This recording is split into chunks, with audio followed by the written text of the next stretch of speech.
Each and every year I have this time-honoured tradition of sitting down with a blank piece of paper and drawing up a list of unconventional reading goals. I've followed this practice for many years now, and it helps keep a sense of play alive in my heart as I read through the great books. I give myself these little esoteric games and challenges so as to get as much out of my reading over the course of the year as possible. Now, of course, we could say that there is one overarching goal, there's one overarching aim when it comes to my reading, and that is to continue to challenge myself and continue to live the great books. Continually see the great books as an opportunity to converse with these great thinkers across time and space, to think through the most pressing themes and preoccupations of the human condition, and ultimately deepen my love, empathy and understanding for others and the world around me by obtaining a deeper understanding of myself. But today I would like to share with you 10 of my unconventional reading goals for the year, and hopefully you find something of use yourself. The first reading goal I would like to offer you today is to become an avid first reader of one of your favourite writers.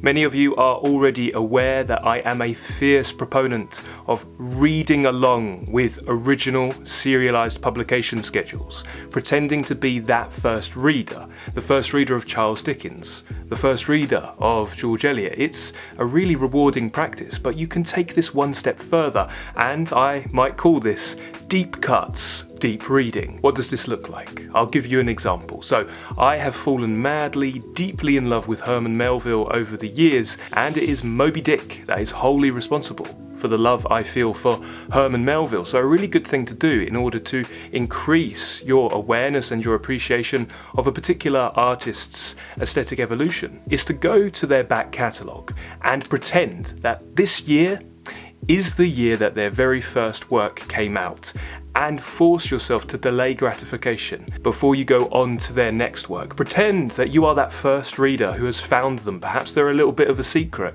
Perhaps they're a writer that you would have championed had you been alive at the same time. So Herman Melville's very first novel is a charming sea narrative called Typee, and it was published in 1846. And if you were that first reader in 1846 and you thought, wow, this story is really cool, you'd have to wait a year before you were treated to Herman Melville's second novel, Omoo, which came out in 1847. His third novel, Mardy, came out in 1849, and in the resulting years he published Redburn and White Jacket, and then Moby Dick. Now this is deep cuts because this is a practice for somebody who has already fallen madly in love with Moby Dick, and this doesn't need to preclude one's reading of a certain masterpiece here and today, but you might find it interesting to pretend that you are that first reader, read that first novel, and wait the appropriate amount of time that you would have had to have waited if indeed you were the first reader before going on to their next work. Now, I've done something very similar with Shakespeare, reading all of his plays in chronological order. Of course, we don't know the chronology, we're not 100%, particularly on some of the earlier plays,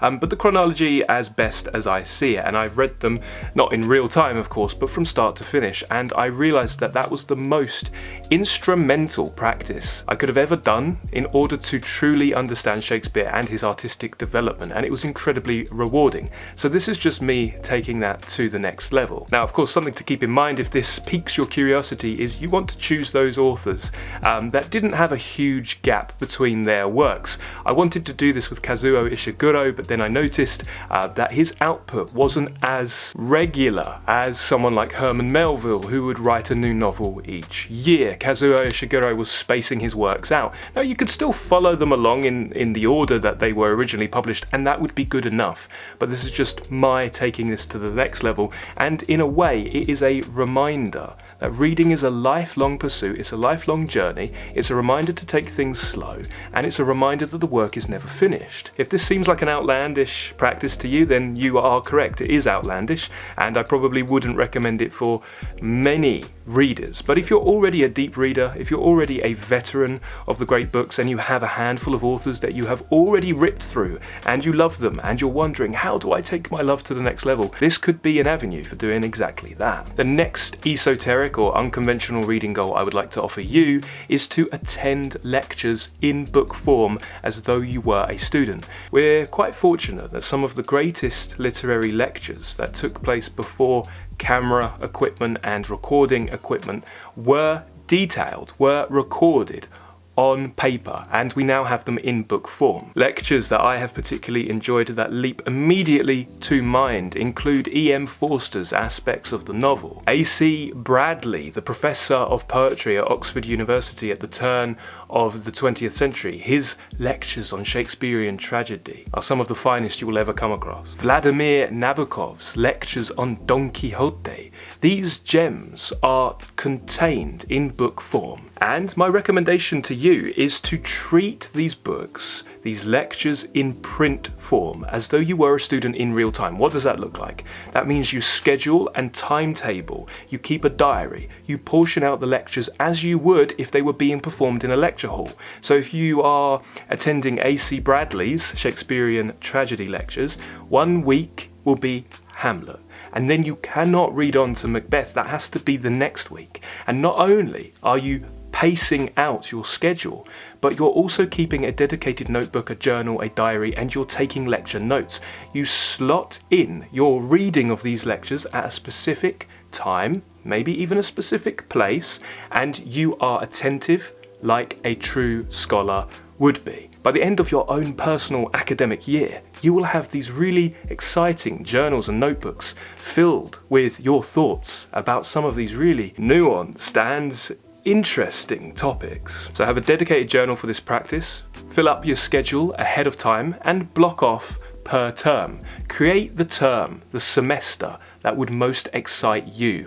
What would that look like? The next unconventional reading goal I would like to offer to you is to write your own poetic response or appreciation, your own creative and artistic response to each novel that you get through. I've already been very vocal on why I think it would be a great thing for every adult to write 1 book review per month, or indeed, if you read a book per month, you're writing a book review after every book you read. A journal of your own personal meditations and appreciations on the great books will soon become one of your most valued, your most treasured objects, something that you share with family and friends, or indeed something that you keep and you rework for different purposes, or maybe it's just something nice to mark your own spiritual, emotional and intellectual evolution. You look back over the year and your reading of great books like Les Miserables, Don Quixote, Great Expectations are markers of your own psychological change, your own journeys, what you have been through. As Oscar Wilde said, art criticism is the highest mode of autobiography, and he is correct about that. But you could take this to the next level.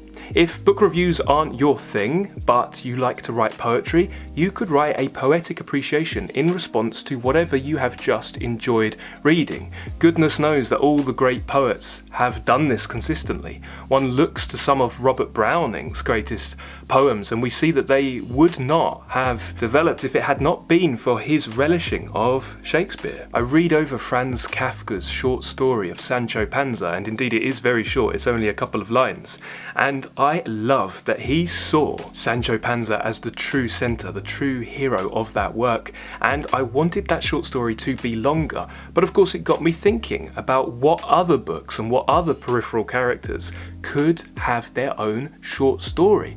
And Sonia from Dostoevsky's Crime and Punishment immediately leapt to mind. If you've read Crime and Punishment, could you imagine a short novella about Sonia and her inner life, what her life was like up until the point of the narrative? Wouldn't that be amazing? Well, you could do that, or indeed you could do that for any other side character that you have fallen in love with. And this leads me on to my next unconventional reading goal, which is something that I really enjoy doing, and I fell in love with doing this over the course of putting together the lectures at the Hardcore Literature Book Club, and that is to create a specific soundscape for each and every book.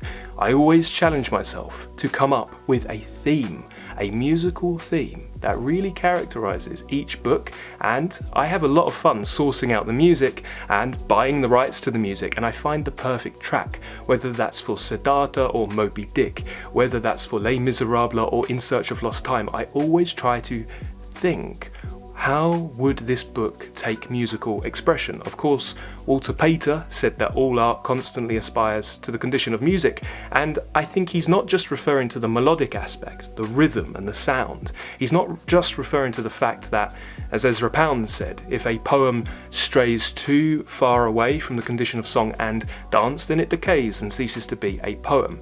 He's referring to the fact that music has a Dionysian quality as opposed to an Apolline quality. It's formless. And if you've ever tried to put your response, your emotional response to a piece of music into words, you'll find that words are inadequate.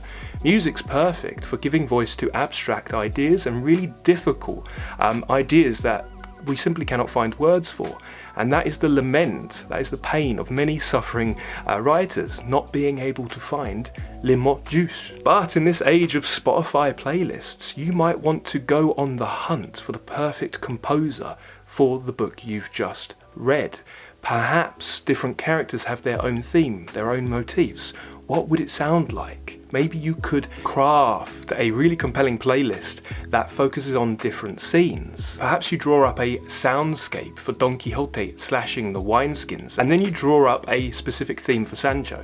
And then of course you have a song that complements their running towards the windmills, the sallying forth against these monsters of the mind. This is a really fun thing to do as well. Another goal I would like to offer you is to pay regular visits to the theatre of your mind. We had an entire long-form video on the theatre of your mind at the book club. We explored different visual spatial techniques and memory techniques that have the effect of increasing your powers of imagination, making them more robust and more vivid, returning to that sense of childlike play and fantasy. The theatre of the mind, however, is an idea that I got from deep reading the romantic closet dramas. These dramas by the likes of Shelley and Byron, and indeed Goethe and Milton even put these closet dramas together that were never designed to be performed on stage because they didn't want their words and their stories to be subservient to a playhouse. Very often specific playhouses would monopolise the theatre scene. They didn't want their words subservient to specific actors, and indeed if you've ever seen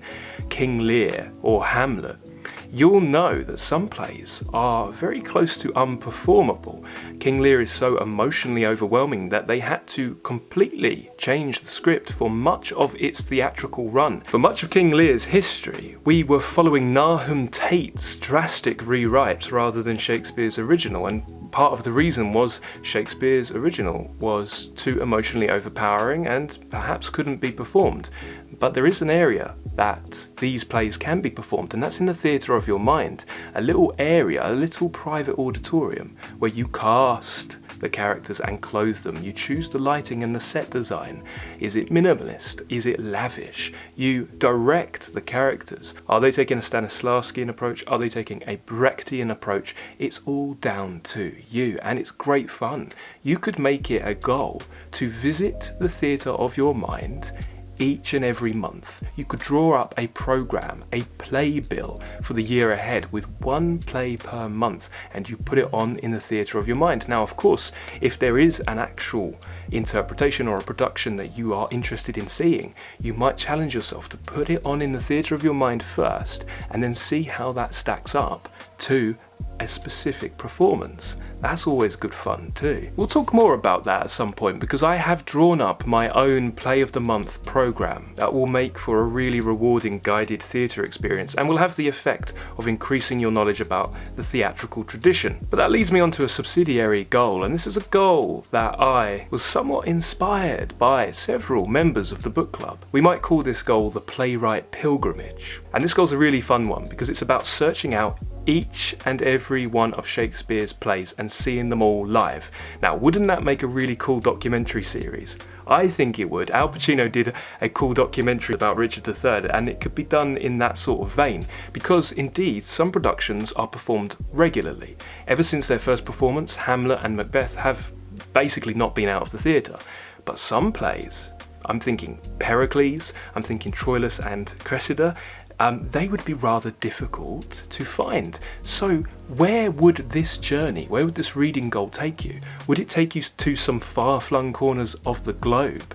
Would it take you to student productions? Indeed, would you have to put on your own production to fill in the gaps? Now, this could be a really fun one, and it's perfect for those of you who want to increase your appreciation of the bard. Another goal that I would like to offer you is to keep a file and start collecting, amassing characters. Now, you may know that I've already recommended in various locations that you keep a file of beginnings, you keep a file of endings, you keep a file, a log, a journal of narrative devices that you like. Put them all in one place. Maybe your commonplace book is a good place to quarry these away. But I would really highly recommend that you take note of characters that resonate with you along your journey. Cast them together, group them together, and keep them in your mind as you go into each and every new book. Talk to these characters as you're going about your business.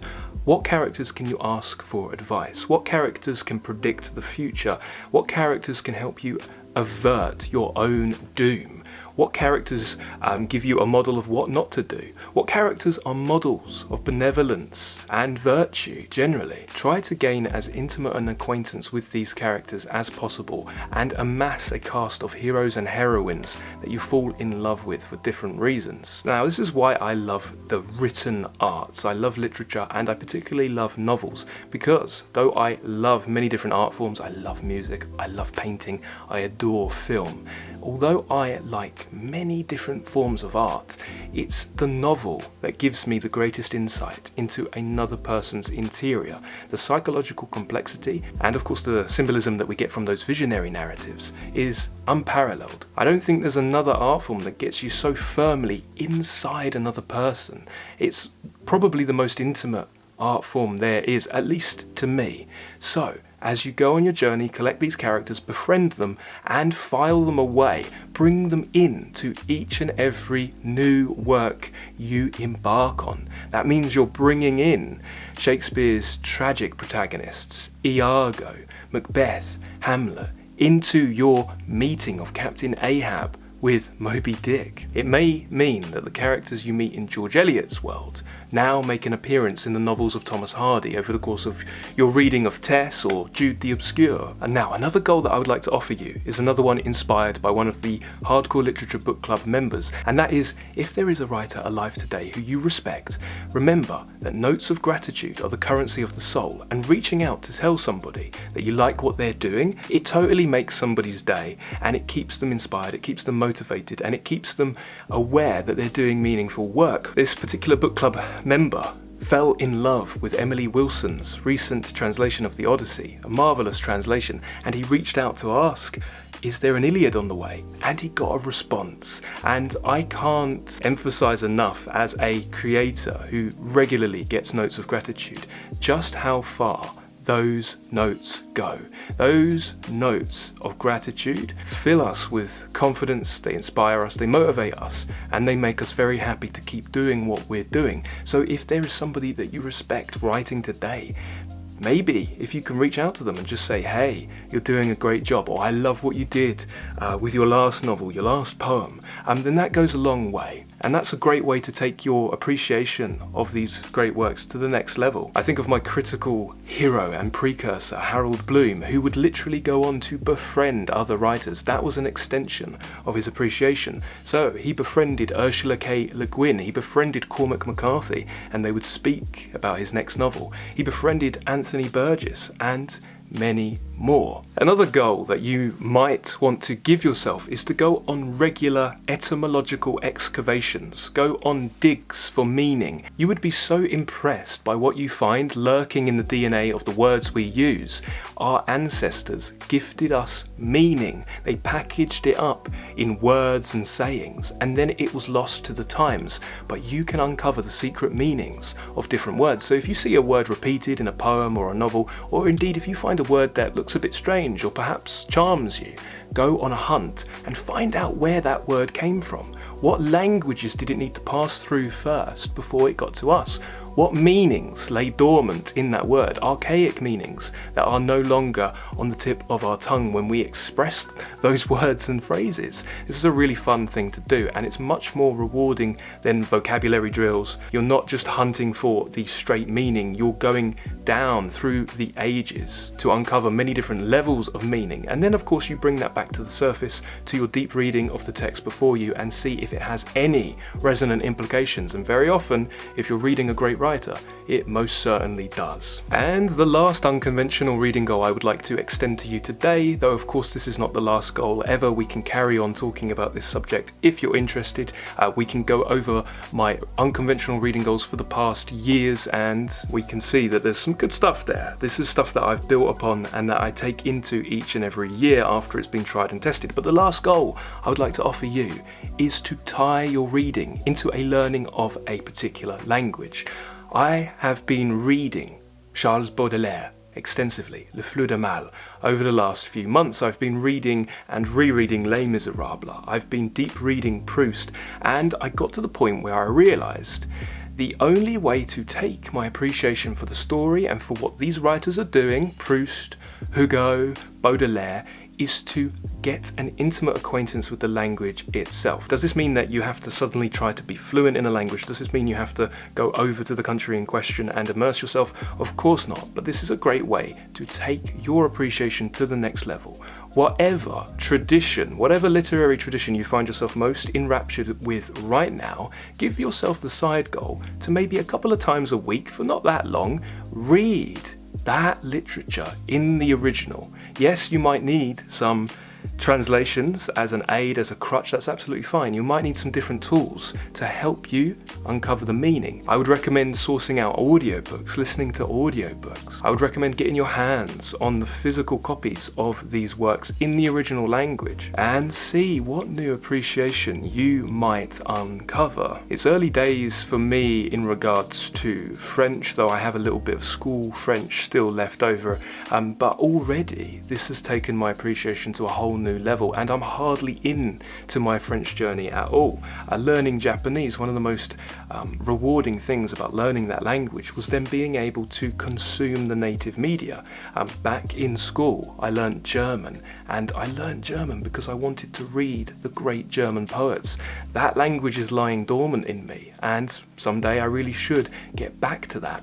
And when I find myself falling in love with a German poet or philosopher all over again, then I most certainly will. And it doesn't even have to be a living language. Ancient Greek and Latin. Even a superficial knowledge of these two so-called dead languages will reveal that they're actually not that dead, that they're alive and well and living in everything we say today. So take a brief catalogue, a little inventory of the books you've been enjoying recently. Are there any commonalities? Perhaps you've been enjoying lots of Russian books.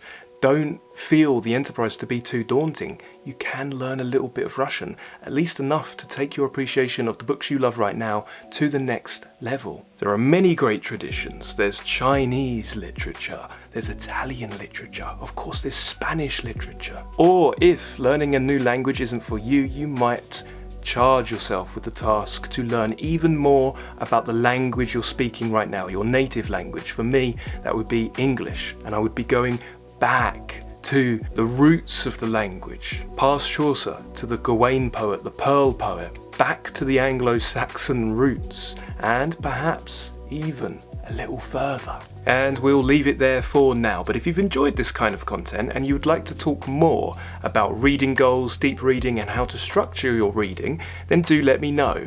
Do let me know as well if any of those goals piqued your curiosity. Will you find yourself implementing any of them over the course of the year? And of course, do you have any unconventional reading goals that you could share with us? I would really love to hear if you're structuring your reading or approaching literature in any unique or unconventional ways. Thank you very much for watching today. I'm off now to go talk about Macbeth and Moby Dick in the Hardcore Literature Book Club. Have a lovely day and happy reading, everybody. Bye bye for now.